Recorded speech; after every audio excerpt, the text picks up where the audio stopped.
Okay, now I'm gonna share the screen. And here we go. Can everybody see this? Everybody see this okay? Okay, all right. I heard thumbs, I saw thumbs up. Okay, I'm gonna put this off on one side. And if you have any questions, just unmute your phones. Guys, at some point, I know we've been doing this on Zoom. At some point, we'll be meeting in person, but we can talk about that later.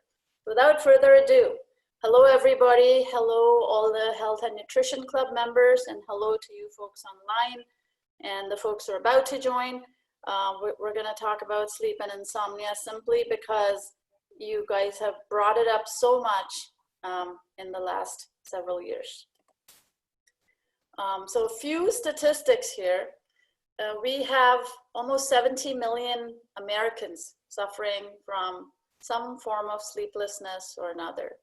They either can't get to sleep, or they wake up too early, or their sleep is intermittent, or they have issues, health issues that prevent them from sleeping through the night.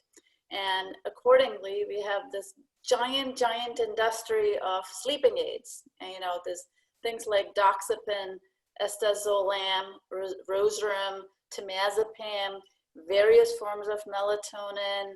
There's 5-HTP, there's GABA, there's L-theanine, there's all sorts of things that people are using to try and get a good night's sleep. And when you don't have a good night's sleep, you all know what happens. It does not feel good at all. If I had to say something right off the bat, I would say eat a high-fat diet. Eat lots of good fats in your food. Eat lots of cholesterol in your food. You know, the USDA food pyramid, kind of flip it. Start with the fats, go to the proteins, then go to the other foods. Avoid industrial oils if you want to sleep well. Try and eat as much as possible the saturated fats in as unprocessed a form as possible. So that's number one. A lot of you don't have gallbladders or can't have, or have digestive issues, and there's things you can do around that. You can eat sauerkraut, you can eat ox bile, you can eat acid foods and pickles to help digest the fat better.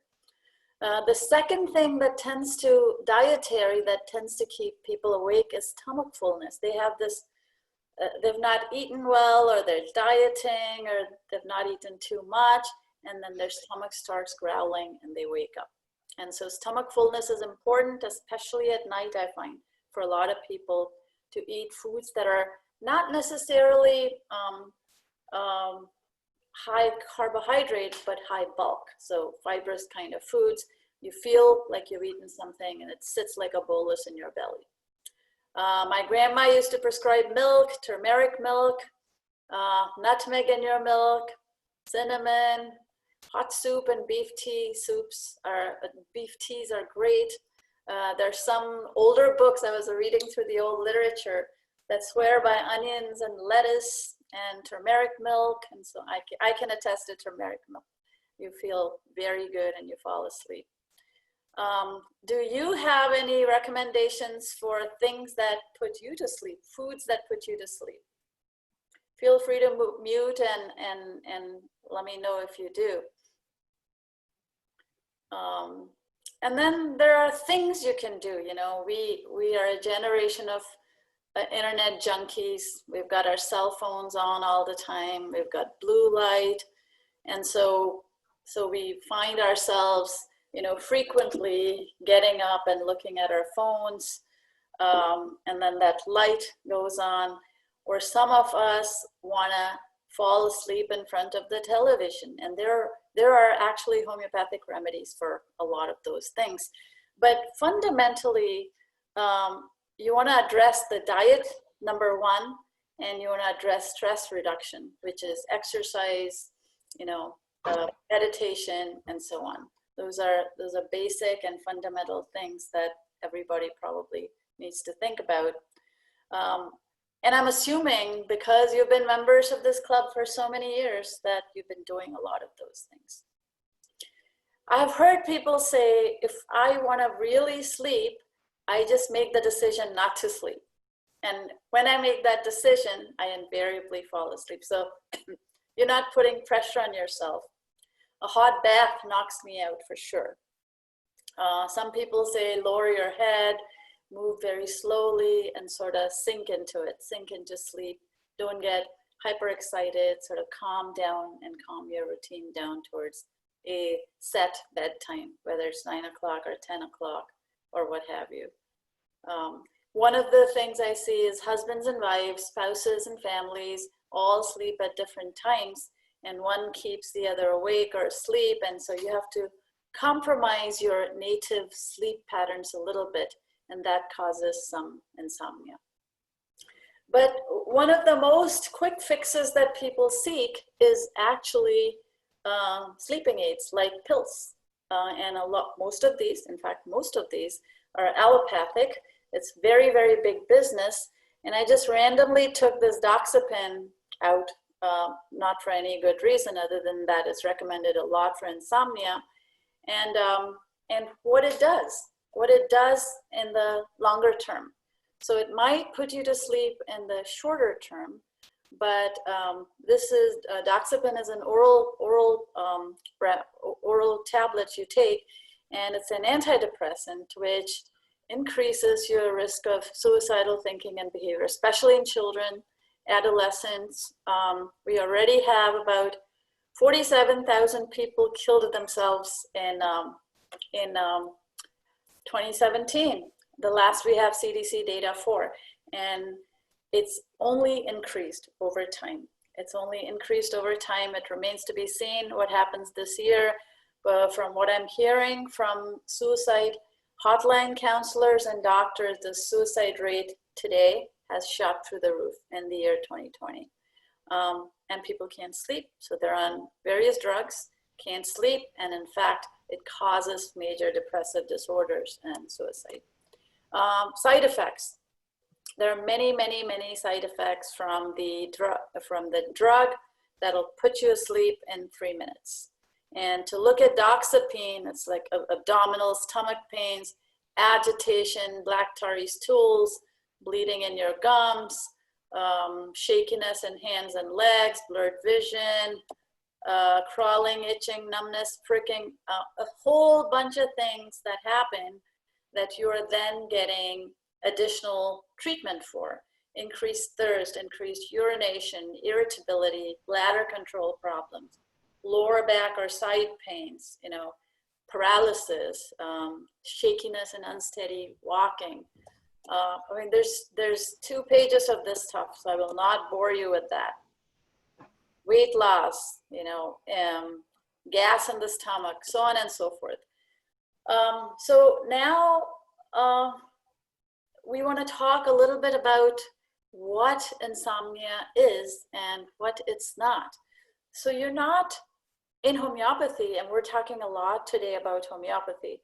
For the newcomers who have never heard of the word homeopathy, or maybe who don't believe in homeopathy, or who don't know what it is, homeopathy is the medicine. It's about 250 years old, and it's based on the law of similars curing similars.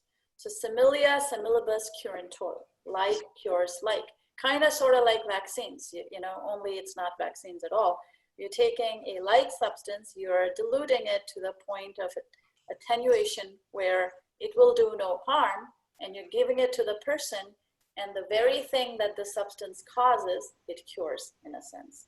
And homeopathy has some very, very powerful means of putting people to sleep or reducing the insomnia or the insomnia condition without side effects.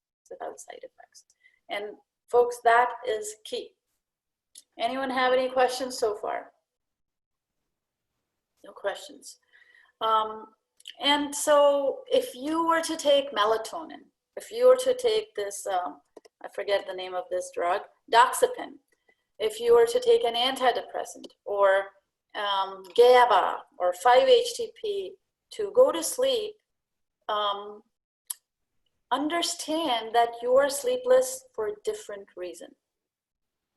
You're not sleepless because your husband is sleep for the same reasons that your husband is sleepless, or your friend next door is sleepless. Everyone has different reasons why they are sleepless. And so what homeopathy does not do is treat the condition. It's treating the person. So I could be sleepless from digestive problems. I could be sleepless because I get up to pee 5 times a night. I could be sleepless or waking up because I have nightmares, and I wake up and oh my God, I can't sleep. My heart is thumping. I dream about robbers, and I can't sleep after that. I could be asleep because my legs go numb or cold. I could be asleep because I have palpitations or hot flashes, or I'm just postmenopausal, or maybe 20 years postmenopause and I still have some of those symptoms. I could be sleepy because I get cramps and Charlie horses. Sleepless because of that. I could be sleepless because I snore, I stop breathing, and then I wake up unable to breathe. So what you want to do is address the underlying condition. You do not want to address just the sleep, just the insomnia. The other thing to note is old cultures, tribal cultures, you find frequently went to sleep when the sun went down. They woke up right before sunrise. They hung out like 3 or 4 o'clock and played around or talked quietly, and then they went back to sleep. So it's very possible that for different people, a different rhythm is more appropriate for sleeping or waking. Just so long as you honor the rhythm and understand that you do need a good night's sleep, whether you get it in a tranche of 6 hours here and 2-3 hours there, or you get it in a straight 8 hours or straight 9 hours, you need your sleep. Sleep is very restorative. You do all your repairing, all your body's systems get repaired in your sleep. And so you want to give your body all the nourishment it needs, and the rest time when you're almost as if you're anesthetized, as if your arms and legs don't work anymore, your body's not focusing on sending blood and energy out to your peripheral organs so you can live and move and do things, but rather it's focusing on damage repair. This is where all your cancers get repaired. So, people who are insomniac or who sleep 3 hours a night are much more likely to get chronic disease, much more likely to get things like cancer, because they don't have the ability to restore their bodies during sleep. So about 1/3 of your life you're sleeping, and as you grow older, you realize that there's nothing as wonderful as the ability to sleep. It's something you take for granted as a teenager. And you have your mom screaming at you because you sleep too much. Guess what's happening with teenagers? They're growing so fast, and the bulk of that growth is happening in their sleep. If they don't sleep, they will not grow. Their minds, their synapses will not lock and connect. And so a teenager needs, a child, a growing kid needs a lot more sleep than fully grown adults. Susha, one question. Yes. Can you say something about quality of sleep at different times, like REM or rapid eye movement or dream states, or is it better to have one or the other? Are there qualities associated with longer sleep periods or shorter? Yes, yes. So definitely you enter into various sleep stages, stage 1, 2, and 3, and you get into this deep slumber after about 2, it varies for people, anything from between 3 and 4 hours, you get into this deep sleep, and that is in what they call the REM sleep, when a lot of the healing happens. And different people have different cycles. The key for you is to make sure that you wake up refreshed. If you're waking up tired, if you're waking up out of sorts, you did not get your deep sleep, you did not get your REM sleep, or generally speaking, if you wake up every couple of hours, there are people who can sleep very deeply in 3-hour tranches, but if you feel restored after sleeping, then you're good. There's a lot about the science of sleep that we don't know. What we do know is you go from shallow sleep to deeper sleep. And I think we did something on sleep where we walked through all the cycles.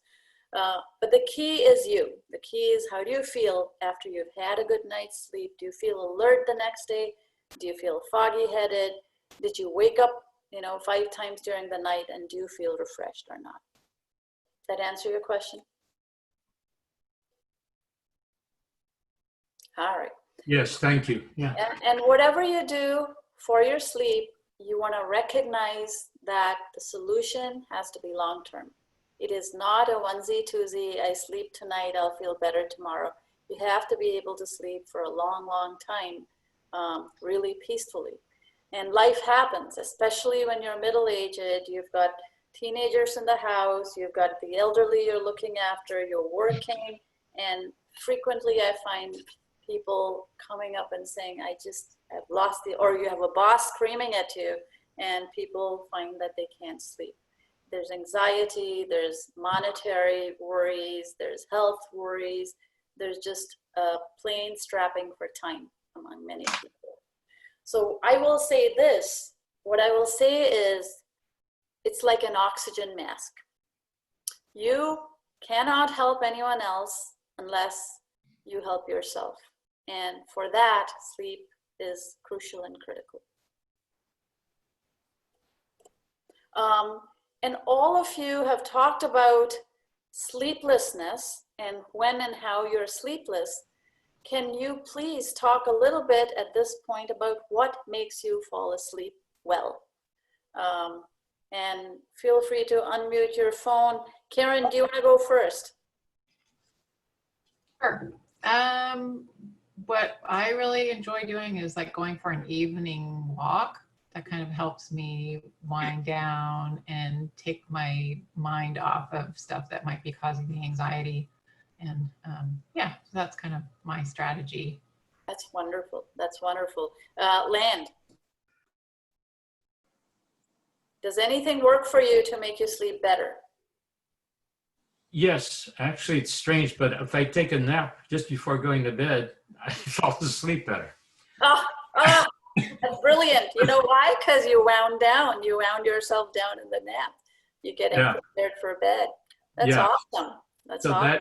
That helps. The other thing which I've found in the last several nights is very strange. If I'm tired and haven't taken my afternoon nap, I very often, after eating dinner at about 5 to 6 or something like that, and I sit down to watch the news in front of the TV, I'll fall asleep, or I'll lay down and doze for a little bit. Again, that's that pre-sleep nap, which seems to help. Yes, yes, yes. Oh, that's wonderful. Wonderful recommendations. Jema, what knocks you out?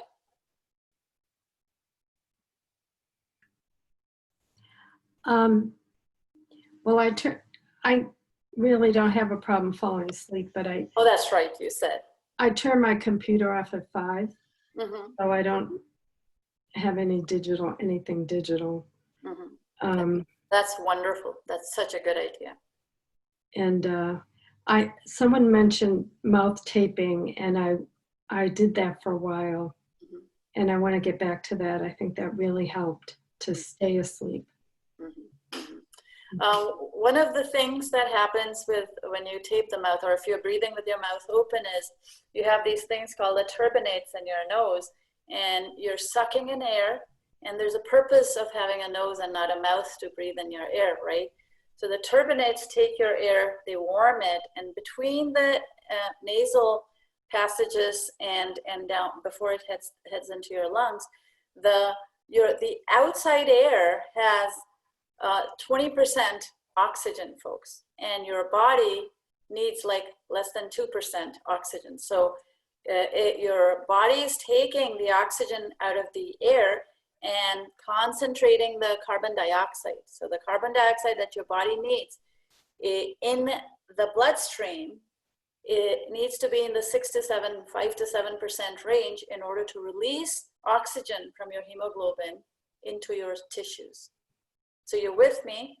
Many millions of years ago, the oxygen levels were a lot lower, and we lived in a soup of carbon dioxide, and our bodies are accustomed to that. And when you take in air from the nose, your body's taking that air and converting it into that prehistoric ratio of less oxygen, more carbon dioxide before it hits your lungs, so that you can actually assimilate the air that you breathe in. And so to the extent you're adenoidal or you snore, or your mouth falls open, or you have sleep apnea, if you can breathe, figure out ways to breathe through your nose, you will have much more restorative and healing sleep. So that was a very, very good point, Jema, and who else made that point about the tape? Jema, you want to say anything else? When I do meditate during the day, I've noticed that, especially late in the afternoon, then I'm just more relaxed. I think it helps me sleep. So I want to get back to that, doing it more regularly. Mm-hmm. Mm-hmm. See, you've got all the answers. You've got more answers than I do. Renee, you want to unmute yourself and tell us what makes you fall asleep better? Taping has really helped. It's made a big difference. Ah, you're the taper. Yes, yes. And I tend to, if my brain is going overboard, I turn to always have paper and a pen there. Mm-hmm. Put it on the paper and pen so you can tell your brain, relax, it's okay, tomorrow will come. Excellent, excellent idea. We tend to be very anxious about the stuff we did not do, and writing it down is a wonderful, wonderful way to go. And I like the idea of paper and pen, because then you're not keeping this phone near you. Because once you start writing on the phone, then you look at your social media and look at what your kids are doing. And so love that idea. But someone explained taping to me. It's a new concept. I don't know what it is. Oh, you just take masking tape, or tape that's not gonna hurt your skin. You know, the Band-Aids that don't hurt your skin, and put them on your mouth so that at night you don't automatically start mouth breathing. You're forced to nose breathe, and it's a sort of training for your body to start to learn to nose breathe. Thank you. On taping, Mm-hmm. is there a direction it should be across the mouth or from the nose going down? Whatever works and whatever does not hurt your skin. The other thing is there is Vaseline comes out with a lip therapy, Vaseline, and someone mentioned that also helps. Oh, how? How? Margaret Durango said that, and I don't know quite how it helps. Okay. But I know that I was told that the name of the game to get rid of the tape is to take your tongue and to moisten the tape. And I know I've taken a shower early in the morning and the tape just falls off. So water basically is the key. Ah, got it, got it, got it. And Renee, what kind of tape do you use? Hang on and I'll get it. I don't remember what the name is. My husband uses paper tape. Oh, okay, okay. Good enough, good to know, good to know. All right, Ellen, I see a hand raised. Does that mean you raised your hand, Ellen? Hi, Sushma. I raised my hand when you asked us to raise hands who had sleep insomnia. Ah, okay, okay, okay. So that was before. But I do have a couple of things that I do to sleep well. Mm-hmm. And the first is, if I'm eating any bad foods or anything that I'm reacting to, that's gonna, have a negative effect on my sleep for sure. Mm-hmm. And I think that plays into any, anxiety or rumination that I do. Mm-hmm. But what helps me is topical magnesium. I do apply that every evening before I go to bed. Mm-hmm. And I also have recently started using copper cream. Mm-hmm. And the last couple of nights, I was applying copper cream to my hands. Mm-hmm. And then I was told it's best to apply just a little tiny bit. You know where the IV goes in your arm, in the crook of your arm? Mm-hmm. Yeah. I put a little tiny bit of copper cream in the crook of my arm and rubbed it in, and then took a little bit of water and rubbed it, and you could see the white, Mm-hmm. and then it absorbed. Mm-hmm.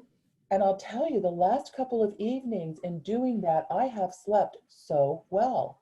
Wow, wow. All the way through. And so you know, it's too soon to really know if that's the reason why. So, you know, stay tuned. But All right. yeah, I think I'm getting, and also just, I wanted to mention in regards to taking melatonin, somebody that I was listening to at the Silicon Valley Health Institute said that when he took melatonin tablets orally, they did nothing for him. There was just absolutely no effect. Okay. But he got a melatonin spray that he sprays into his mouth that is absorbed by the mucous membranes and without it hitting your digestive tract. Ah, okay. And So this melatonin, and this melatonin spray that he takes, he said absolutely just puts him to sleep. Okay. I was actually trying to find the name and I haven't been able to locate it, but such a thing does exist. Okay, okay. So one of the things that's going on here, guys, is you have cortisol in the morning, right? So at 3 or 4 or whatever it is, your body tells your or your hormones tell your body, Sushma or Ellen, you're gonna wake up, and in preparation, your adrenals start, secreting cortisol, and all the hormones. Glucagon causes sugar to be made in your blood from the glucagon, and it causes your body to get prepared to wake up at 6, 7, 8, whenever you wake up. And so in the morning, your cortisol levels are very, very high. If you can see my hand, let me see if I can see my hand. Yes. And so then it's highest at this point in the morning when you wake up. And then after that, it kind of goes down. And as your cortisol level goes down, your melatonin levels go up. And as your melatonin levels go up, you start to get sleepy, and your cortisol. And so lowering of cortisol has a direct effect on the increase in your melatonin levels. By taking in any kind of outside melatonin, you're increasing melatonin at night, agreed, but you're not solving the fundamental problem of the orchestra between cortisol and melatonin to cause you to wake up and have energy and to cause you to taper down and have sleep. And so I would say, unless you're really jet lagged or, because jet lag does screw up your melatonin and cortisol cycles, I would say figure out other non sort of chemical ways of sleeping, falling asleep for the longer term, But this copper says to me that if there's a deficiency of something, it's going to keep you awake. It's a very good point, very good point. Marianne, yes. Yeah, I just have a comment about melatonin. Okay. I'm under the impression, and I could be wrong, that not just with melatonin, but with any chemical that is naturally produced by your body, if you start taking external sources of that chemical, your own production will get lower. Absolutely. And so, it's a temporary fix because yes, you're getting sleepier because you're taking extra melatonin, but then your body's saying, well, you're providing the melatonin, I'm going to stop making it. And so eventually your body slows down the production. Is that? That's absolutely correct. Eventually you're going to cock it up. And so you in fact, you will mess it up a lot. And so be careful when you take hormones. It's a hormone, basically. Melatonin's a hormone for sleeping purposes. But what has worked for you, Marian? Tell us what has worked for you. Stress reduction works. And, I fall asleep very easily because I'm very active during the day. So I have no trouble. It's when I wake up and my mind is going, racing and thinking about all the things that are happening, and that just prevents me from going back to sleep. So I really have not found anything that has worked for me. Okay. I think homeopathics are a great idea for you. Linda. I've never taken anything, so I've never gone that far. I used to be a decaf coffee drinker, but I basically stopped that about 4 years ago. But I don't know, and the reason was to help sleep, but I don't know whether it really has helped. Since the pandemic, we've gotten into more of a routine of, watching, shows on different episodic shows on, Netflix, etc.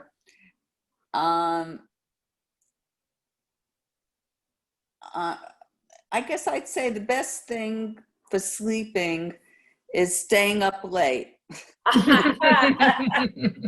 Because Tired yourself out.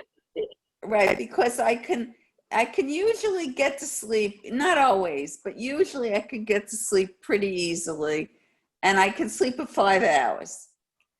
So if I, don't go to sleep till after 11, that kind of brings me within,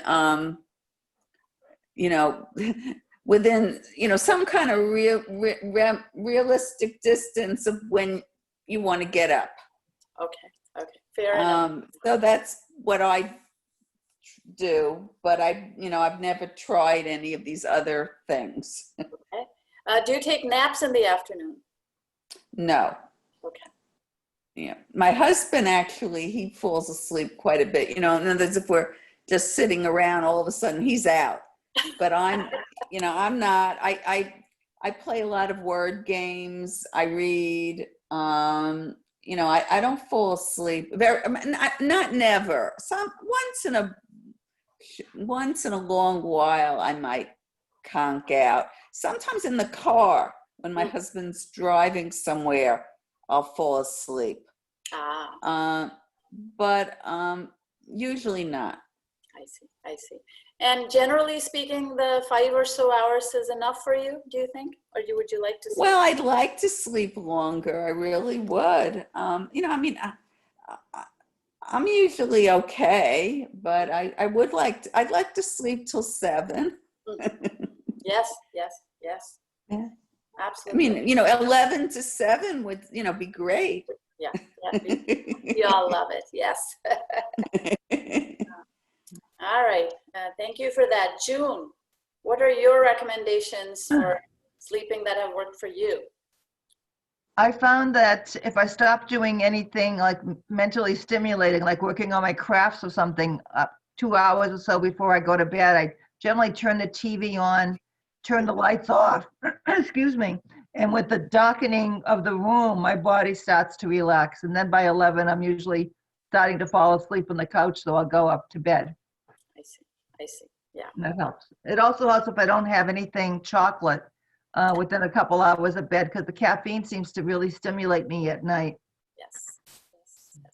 I can't sleep if I drink caffeine after 10 o'clock in the morning, sadly. And so, my first cup of tea is what I have.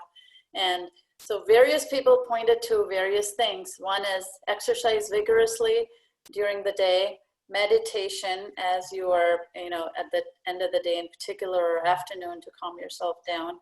Don't do exciting and stimulating things at that time. Eat well so you're not hungry and getting up with annoying sensation. Taping up your mouth if you tend to snore and wake up with shortness of breath or not breathing. Those are all excellent ideas. People swear by the opioid effects of raw milk or warm milk or turmeric milk. That has worked for me as well. But let's now talk about why people don't sleep. So can I interrupt a minute? Sure. The name of the tape for taping your mouth is a sensitive tape. It's called Nexcare, Nexcare.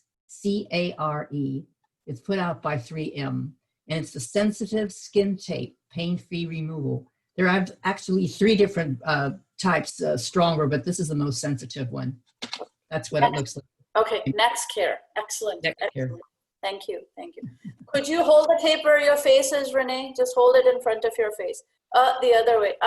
Yes. Everyone see that? Nexcare. Awesome. Excellent. Okay. So different people do not sleep for different reasons. And what we want to look at is the individual, not the condition. And that is the fundamental tenet of homeopathy. And what you want to do is take a look at yourself and say, why is this happening to me? And so if it does nothing else, what homeopathy is going to do for you is it's going to cause you to be more self-observant. You know, my wife here is not able to sleep because she has digestive problems. I am not able to sleep because I have anxiety. This other person is not able to sleep because, you know, for various other reasons. And that's sort of what we're gonna explore today with homeopathy. And the reason for exploring something like this is the drugs that you take, the main effects are not really sleep. The main effects are the side effects. And all these drugs, whether it's an antidepressant, a sleeping aid, a hormone, a nutraceutical, something that was made in a factory, and something that has stuff in it, is it's by nature not something that will naturally put you to sleep. What homeopathy is doing is it's not really putting you to sleep. Homeopathy is addressing the underlying condition and increasing your vital force so that your body is able to handle the sleep itself. So it's almost like let me show you this. It's like a pendulum. Say this is a pendulum, right? Everyone see this? And it's right now stagnant.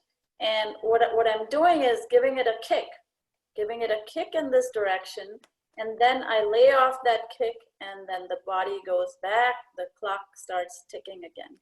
And that is actually the sort of the underlying principle of why you take homeopathic remedies. And the second is you don't have side effects. And mainly you're addressing your own problems, not the world's problems or one generic problem. And that's the problem with all medicine, isn't it? It's the problem with all medicine. It's one size fits all, but it doesn't really. So for a lot of you who wake up at midnight, who fall asleep, no problem, who wake up at midnight with either anxiety or thoughts of the things that you have not done, restlessness, all the fears that you had suppressed during the day come right up. Oh my God, what happens if? Do I have enough money for retirement? I've got this college tuition to pay. Is COVID gonna get me? So all sorts of fears and anxieties crowd up into your mind. These are the people who may not be assimilating their food as well, who are a little bit anemic, who may be a little bit unable to digest food, who like warmth, who are restless, who are anxious, and slightly irritable. You might feel slightly irritable. For that, arsenic amalgam, 30C or even a lower dose is wonderful. These are the people who feel better by warm drinks. So by all means, take a bone broth or a beef tea or a warm drink of a chamomile tea or something herbal to help you soothe yourself to bed. So that's an arsenicum sleeplessness. Typically, arsenicum wakes up at midnight. Midnight assimilation issue. You have an exhausted nervous system. You might have stress in your life. Your brain and body are going like this when you wake up. You're restless, you're anxious. Try arsenicum, and that'll work for a large majority of you guys. How do you get yourself? For the newcomers, you go to the store and buy those little blue pills of Boiron, or you go to Washington Homeopathy and you eat a couple of those, or better yet, dissolve it in a cup of water, stir it, and take a sip. That's arsenic. That's how you eat a homeopathic remedy. Okay. This is if you drink a lot. If you've had one too many glasses of wine, this is the sleeplessness of alcoholics, where you wake up with delirium tremens, pain in the base of your brain, extending to the nape of the neck. And the reason I'm going through all of these is you're in charge of your families, or you have friends that you care about, or dogs or pets, and all of these remedies are applicable across the universe to every being if they fit that condition. So if it's a sleeplessness of drinking too much alcohol, submissive yoga is a great remedy. Delirium tremens, these are the opium eater, the pot smokers, the person who's had way too much wine or alcohol. there's a pain in the base of the brain. You fall asleep in a stupor, and then you wake up with this. So you have a sense of crushing depression. You feel as if your mind was wrapped in the blackness of eternal darkness. This is from an old book. Throughout the body, there's a condition of active and distressing tremulousness. Your hands might be shaking, your body might feel jittery. That's semicifuga, and you can buy that in a store as well. Phosphorus. A lot of you will have intense mental overwork. You work for 10, 12 hours of the day, you come home, your boss is still calling you and emailing you, you still haven't fixed dinner, or you have people to take care of, so you have intense overwork, mental overwork, anxiety, confusion, you feel a little dizzy in the head, and you fall asleep easily enough, but you're awakened just as easily. So Jema, this might be for you. If you fall asleep fast and you wake up easily and anytime during the night, and if this fits, the symptoms fit, it could be a phosphorus.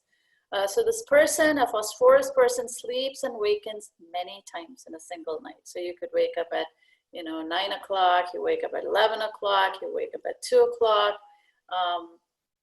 5 drops of a small potency, 3C, 3X, in a half glass of water, you take spoonful doses. So the way to take these remedies is, if you have a problem, you take spoonful doses towards bedtime, and then also the next day a couple of times for a few days, and you'll find that some of those symptoms ease or naturally go away. Any questions? Ellen, you have questions? You've raised your hand. Oh no, that was from before. Okay, you'll ask me if you have questions. For the folks who are new, this might be completely weird, and I would recommend just buy a couple of these things, give it a chance, and see what happens. Okay, spoonful doses every half hour of phosphorus during the evening will generally relieve the pain and restlessness of the brain fag, so your brain is tired, and secure a sound and refreshing sleep. A lot of people have aching bones. They get into bed and they realize how much their bones ache. Daphne is a great remedy. If you have aching in your legs, I'm not talking about cramping. Cramping is magphos.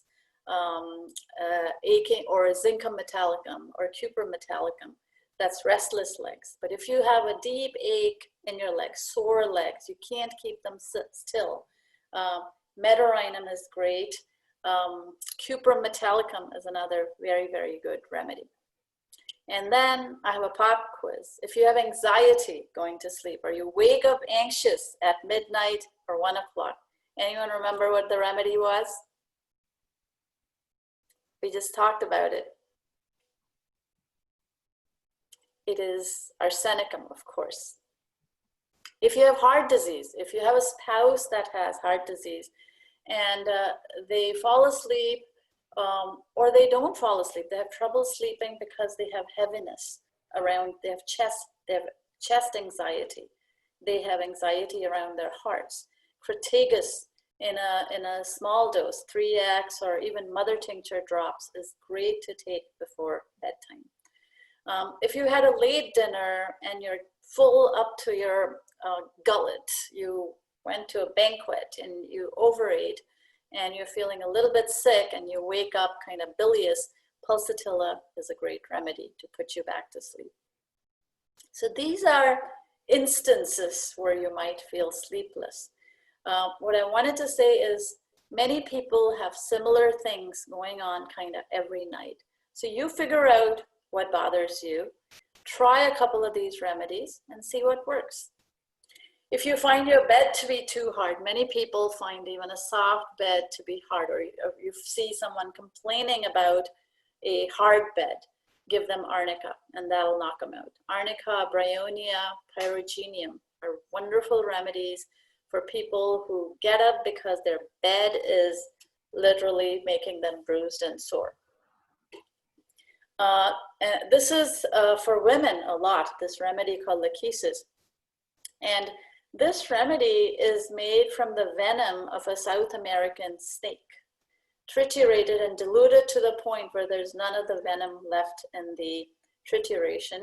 And it's great for hot flashes, for palpitations, for hot flashes, palpitations accompanied by Charlie horses, for hot flashes, palpitations, Charlie horses, and digestive issues that are all related to these kinds of things. That's lachesis. I've seen people who have hot flashes and then dyspepsia or stomach upsets. Just take a lachesis 200 twice a day or in the night, and in 10 days, they're able to sleep way better. So there's no need to suffer. If you allow your body to get back into balance, you'll be able to sleep. If your bed feels too hot, the whole bed feels really hot, then opium. And this is not the real opium. This is a very, very diluted version or trituration of the actual opium. If you had too much coffee at, say, 5 o'clock and you can't sleep, Nux vomica is a great antidote to the coffee and will help to knock you out. Chamomilla is another great remedy for too many caffeinated beverages too close to your bedtime. There are people who hear good news. Your child just told you they're getting married, or your child graduated, or something wonderful happened to you at work, and you're too excited to sleep. Take a coffea cruda. That is, if you're overjoyed, you have great news, and now, darn it, you can't sleep. That's coffea cruda. Take it in a low potency. You can take these remedies in potencies of all the way from 6 to 12 to 30 to 200, depending on how pronounced the problem is. I would say start low.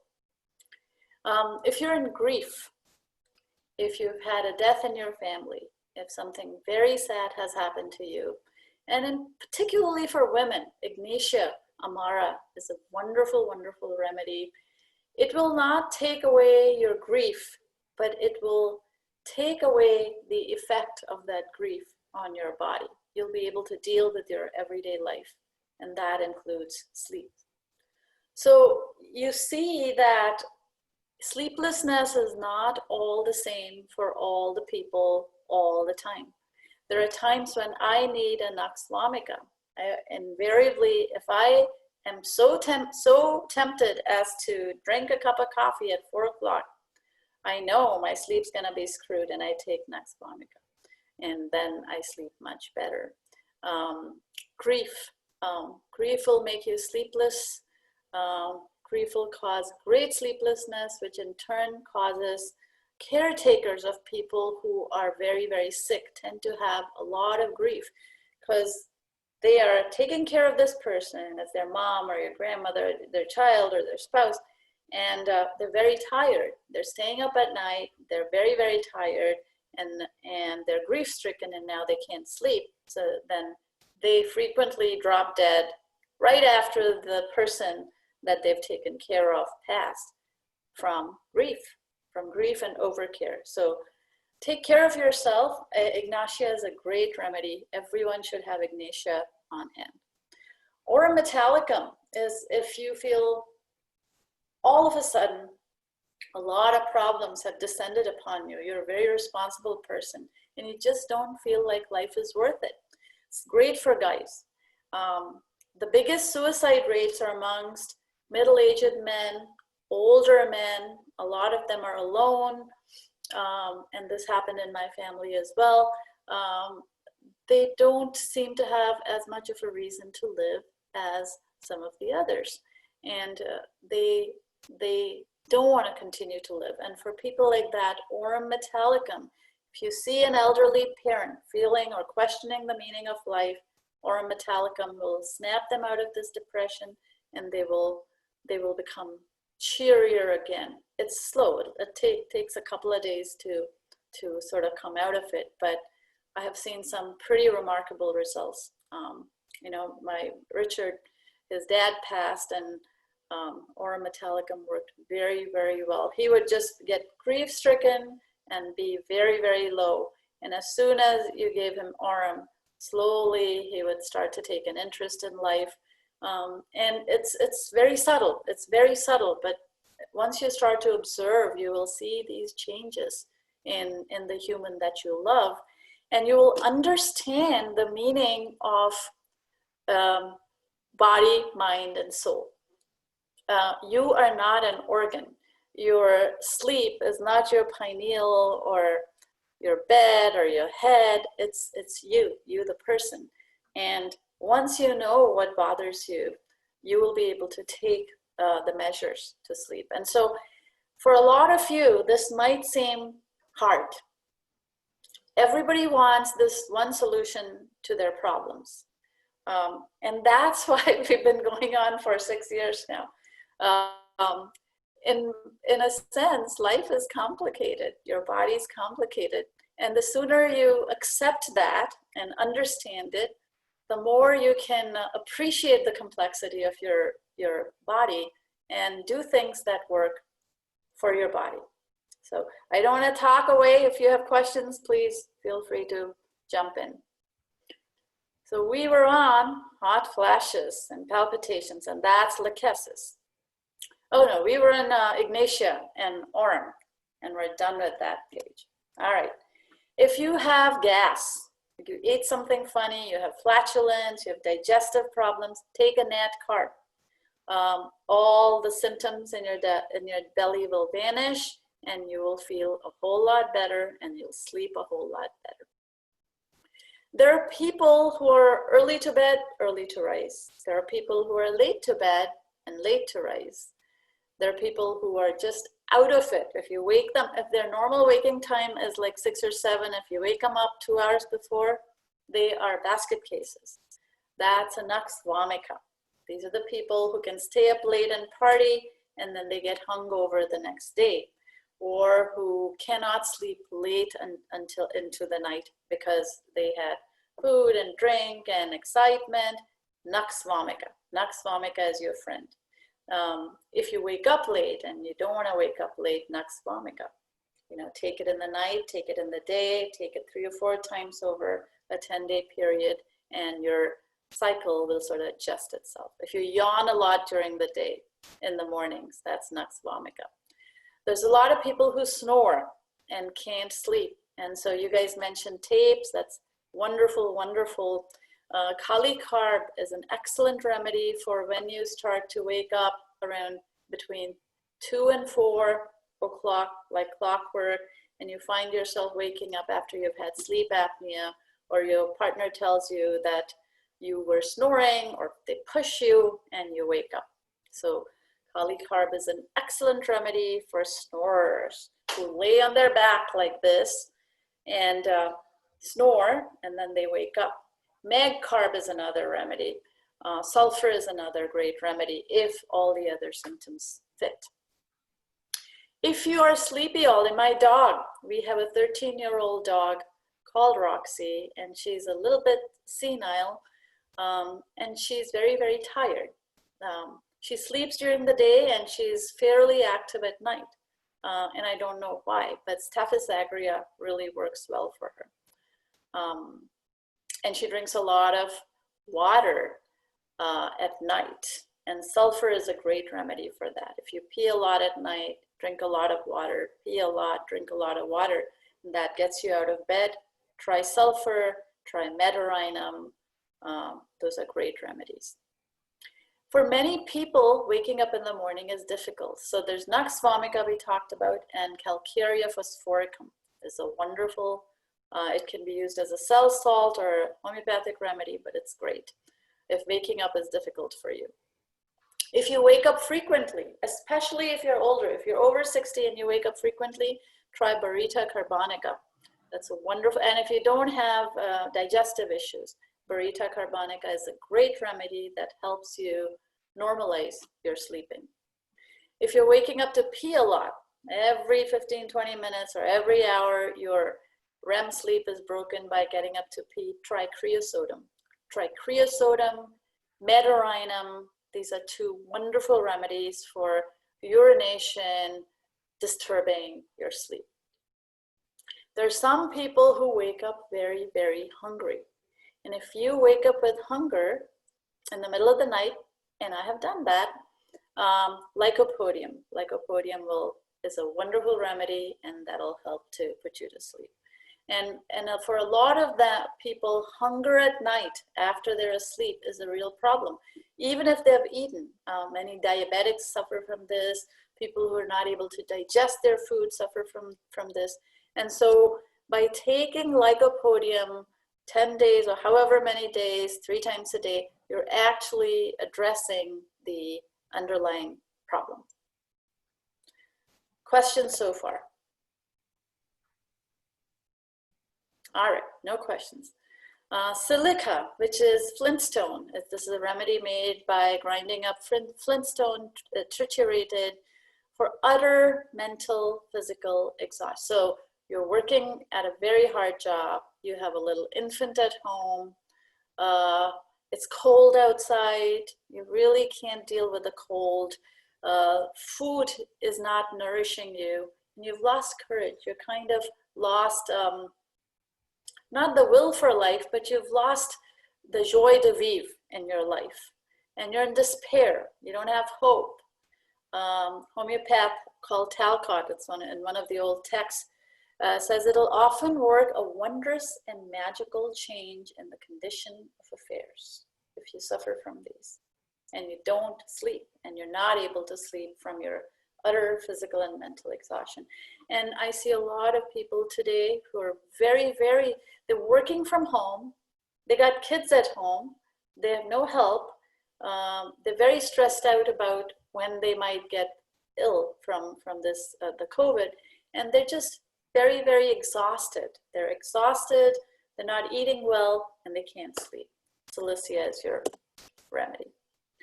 If you have mental exhaustion and prostration, utter prostration, meaning you just want to lay down, but the sleep is not coming, okay?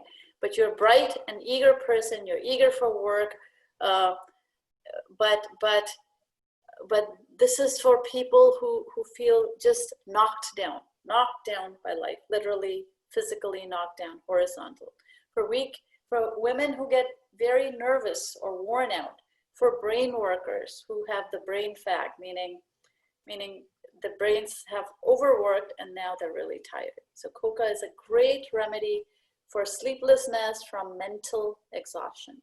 And you know, it's made from coca. The coca leaves is what the people in Machu Picchu, all those people who can take massive amounts of stuff up and down those hills, no problem, and they don't get altitude sickness, they chew on coca leaves. This is a remedy made from, a very, very diluted remedy made from that coca. Shock of bad news. If you have an immediate shock, bad news, and you have fright, but the fright is not accompanied by fear and restlessness. You have dullness. You see people who are so shocked, it's as if they got hit by a hammer on the head. So they're dull, they're stuporous, they're very depressed. It's like a cerebral congestion. And they're just shocked. They're shocked into almost a paralysis. That is opium, and they can't sleep. That's opium. And then we get to a whole bunch of other remedies for a whole bunch of other conditions. If you're very restless, feverish, fearful, you're constantly tossing and turning about from fear or fright or anxiety or extreme cold, then take an aconite. So Jema, you were right.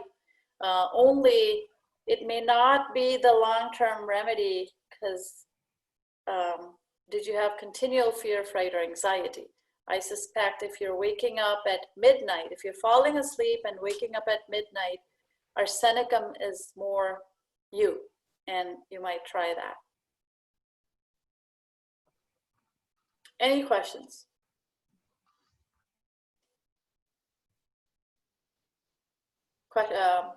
No questions. Okay.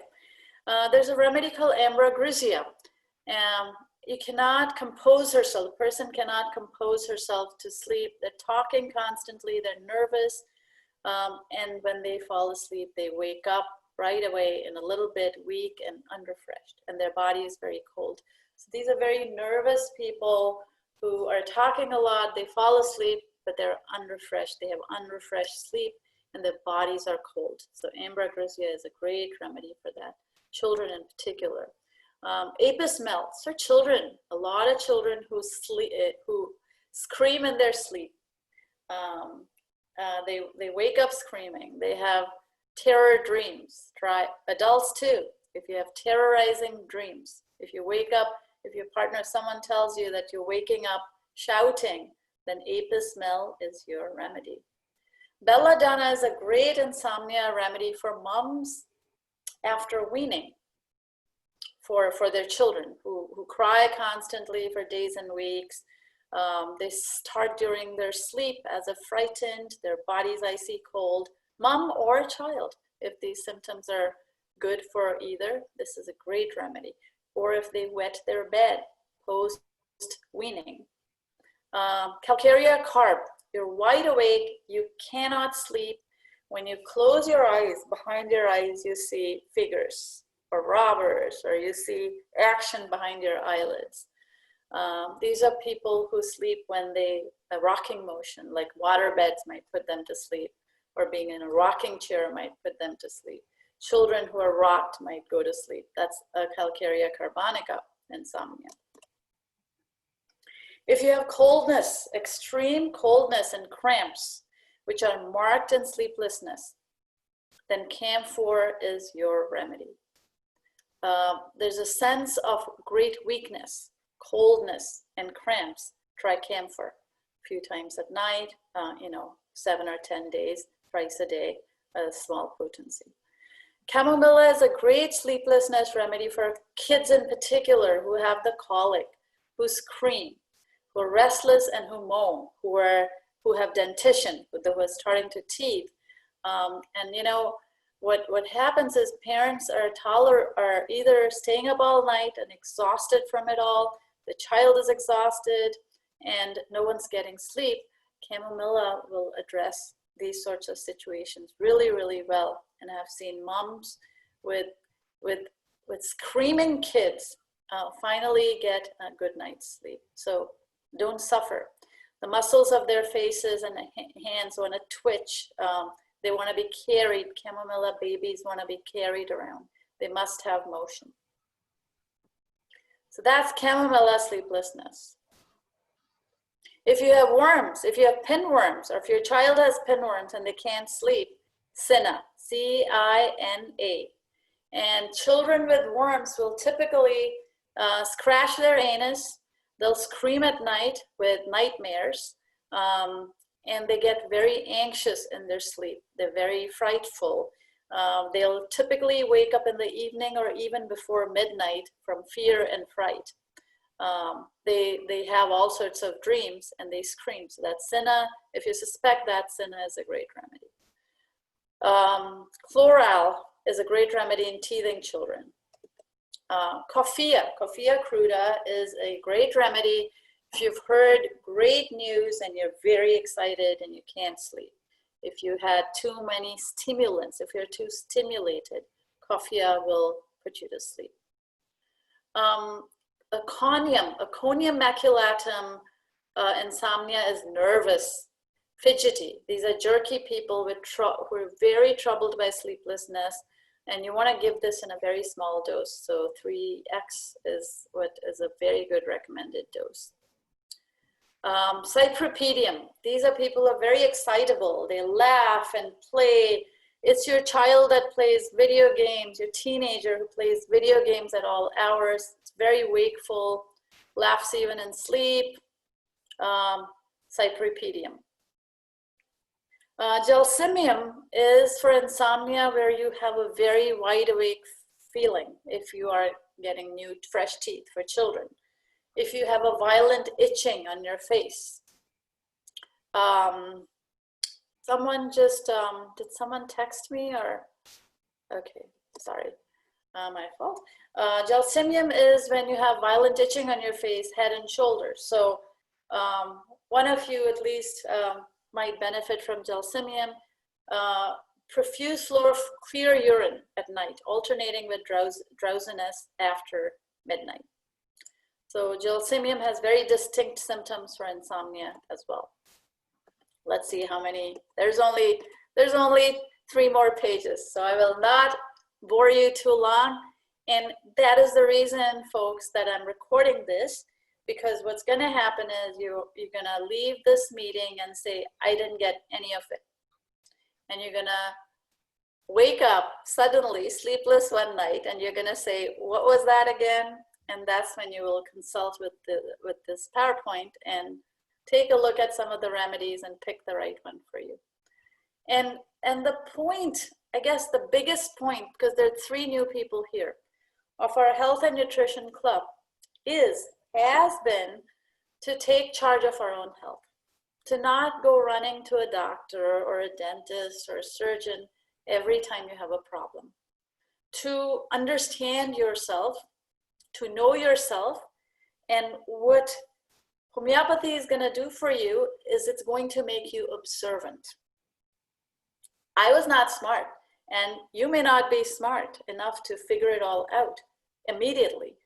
But as time goes by, and as certain symptoms get assimilated into your head, you're going to find the right set of remedies for yourself, and your life is going to get a whole lot easier.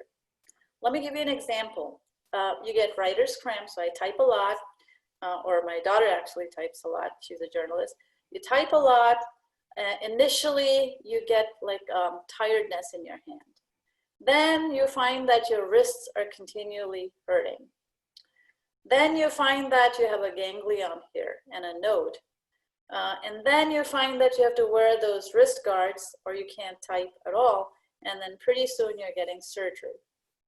If you nipped this problem in the bud, 10 years before it turned into surgery, you would never go there. You would never go there. And the same goes for cancers. The same goes for a lot of our life problems.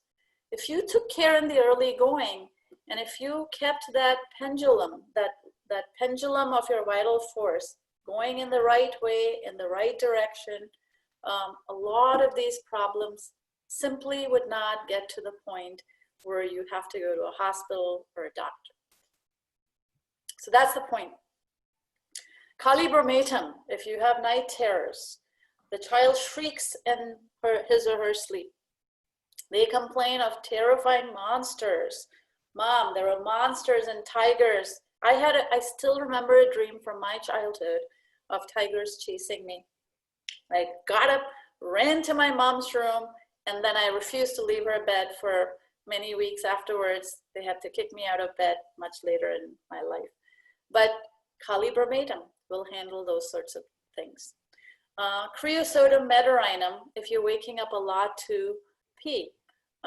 Weak bladder, you might be pregnant or lactating, you may have drunk too much water, who knows. Creosotum meteorinum will help with that. Also drinking water only to thirst. Everyone know about the myth of over drinking. More marathon runners have died from drinking too much water than not drinking enough. Your body's smart and it knows how much water you need. You gotta respect that. If your child or you sleep all day and you're awake all night long, consider a digestive remedy like lycopodium. If you're sleepless from acuteness of hearing, there's some people who they put earplugs in their ears because they cannot sleep if they hear the slightest noise. Opium.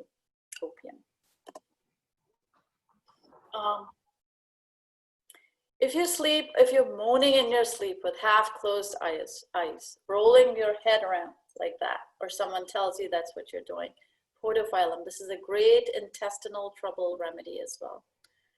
Serenum, children in particular, babies who do not sleep night or day, they either are awake or they fret or they cry. Serenum is great if you have complete sleeplessness. If you have a very bad dry cough and you're sleepless and you're anxious and tense and nervous from the cough, Ticta pulmonaria. There's a wonderful remedy called Ticta pulmonaria. If you wake up from sleep and you're very restless from your frightful dreams and you just want to be alone, Staphylococcus aureus is a great remedy. And so what you're going to say or see is, you will have confusion in your mind. But trust me, when it actually happens to you and when you read this, it'll start to make sense to you. If you're the kind of person that will not fall asleep in a dark room, you got to have the TV on, okay? You get vivid hallucination. You cannot sleep unless the TV noise and light is blaring all day long. Stramonium is your remedy. If you wake up frequently and easily, and then once you're awake, you're wide awake, it's sulfur is a great remedy.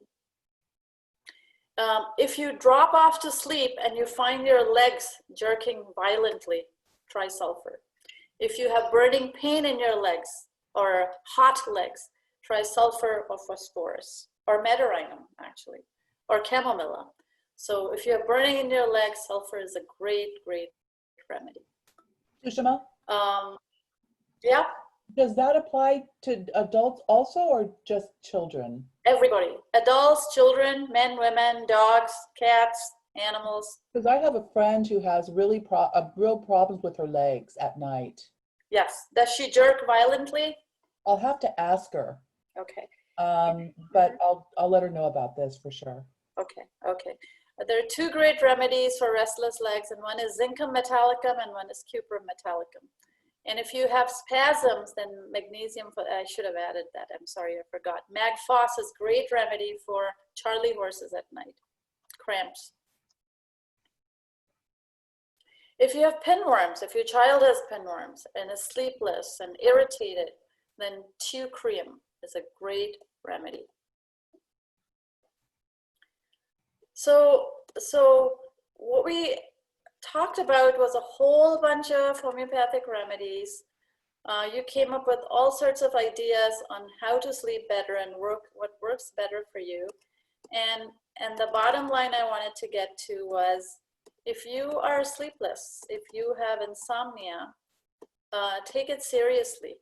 And if you wake up when nature or God made you wake up when the sun comes up, if you try and sleep when the sun goes down, if you try, and it's easier said than done, of course, I understand that. If you try and reduce the anxiety in your life, if you have good food, a bolus of food in your belly when you're asleep, if you eat a high fat diet, if you're not going with the faddish or the food pyramid diets that are advocating, 5 to 11 servings of carbohydrates every day, no fats, very little protein.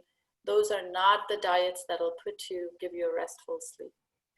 And if you are doing short-term things, understand that you're going to have short-term results with very, very long tails of damage. Even a small 2-week period of eating either hormones or antidepressants or sleeping aids will have lasting repercussions on your body, mind, and your sleep. And with that, I'm going to stop the recording.